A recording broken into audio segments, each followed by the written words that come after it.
Comment comprenez-vous cette réaction de Berlin quand on sait encore que le gouvernement ivoirien a démenti hier que les 49 soldats arrêtés à l'aéroport international du Mali 4 jours plus tôt constituaient une menace pour le pays? Vous, comment est-ce que vous analysez cette réaction de Berlin, Gamal Abina? Alors, j'ai pas entendu. Qu'est-ce que vous disiez sur 4 jours plus tôt? Ça m'a manqué ce passage. Vous, vous Comment ne- vous. J'ai pas entendu toute la question. J'ai pas votre retour, Gamal Abina. Ah, vous m'entendez pas là? Attendez. Là, vous m'entendez normalement. C'est bon? Je Voilà, répète la juste pour vous dire, j'ai question. pas entendu toute la question. Ah là, ok, Ouais, s'il là vous je plaît, vous merci. entends. Comment est-ce que vous analysez cette Très bien. réaction de Berlin? Berlin, justement, qui d'une certaine façon condamne les procédures adoptées par le gouvernement de la transition au Mali. Comment comprendre dans cette sortie de Berlin alors que le gouvernement ivoirien, lui, a démenti, on le sait, mercredi, que les 49 soldats arrêtés à l'aéroport international 4 jours plus tôt constituaient une menace pour le pays, pour le Mali, bien sûr.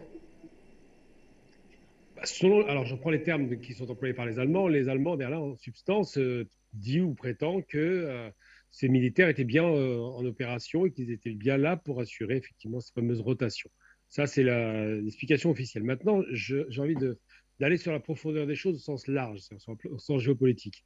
Effectivement, il y a les Russes qui opèrent là-bas et nous savons bien que les Allemands actuellement, qui sont plutôt le bras armé aujourd'hui des Américains, puisqu'ils ont voté un budget de 100 milliards de dollars pour s'équiper en armement. L'Allemagne est une grande puissance industrielle, une grande puissance de production militaire, mais une petite puissance militaire en opération. L'Allemagne, depuis la Seconde Guerre mondiale, sous contrôle américain, anglo-américain, français d'un côté et russe de l'autre, enfin soviétique, a été neutralisé. C'est un pays qui était extrêmement agressif à une époque et ils l'ont neutralisé. Aujourd'hui, ils ont décidé, à la faveur de ce qui se passe en Ukraine, de s'équiper en armement offensif et de considérer qu'ils peuvent à nouveau intervenir sur les théâtres d'opérations extérieures. Si je parle de ça, c'est parce que quand on a un discours berlinois qui n'était pas celui de Merkel, hein, un discours plutôt offensif, plutôt agressif même, qui commence à avoir des velléités, on a l'impression que Berlin veut à nouveau retourner sur les principes de la conférence de Berlin, à savoir une influence majeure et militaire sur l'Afrique. Déjà, lorsqu'ils disent qu'il faut libérer les militaires, quand ils commencent à faire preuve d'autorité de ce point de vue-là, on peut s'inquiéter de savoir qu'est-ce qu'ils veulent dire par là.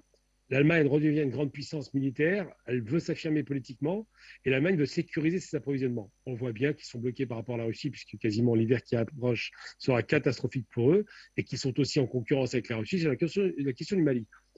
On voit aussi, on en reparlera certainement après, que Macron a décidé, pour des raisons économiques évidentes et pour une mentalité. Alors Macron est particulier, c'est un antimilitariste. Contrairement à l'idée reçue, c'est pas la continuité de la continuation de la politique française habituelle. Macron plutôt dans une réserve et une volonté de se retirer pour déléguer les pouvoirs à des régimes locaux. Eh bien Macron a l'intention de se retirer et les Allemands l'ont parfaitement identifié. Alors, pour ceux qui n'aiment pas Macron, ils diront toujours que c'est quelqu'un d'agressif, qui veut attaquer, qui est dangereux. C'est vrai. Il y a dans son état-major des gens comme ça, mais en vérité, Macron, il est intéressé pour les questions économiques. Il considère que ce n'est pas rentable d'avoir des soldats à l'extérieur et il ferait tout pour réduire effectivement la présence militaire française. Il a annoncé dès son arrivée au pouvoir dans son premier mandat. Donc aujourd'hui, à plus forte raison avec la crise économique, il a encore moins l'intention de dépenser de l'argent inutilement.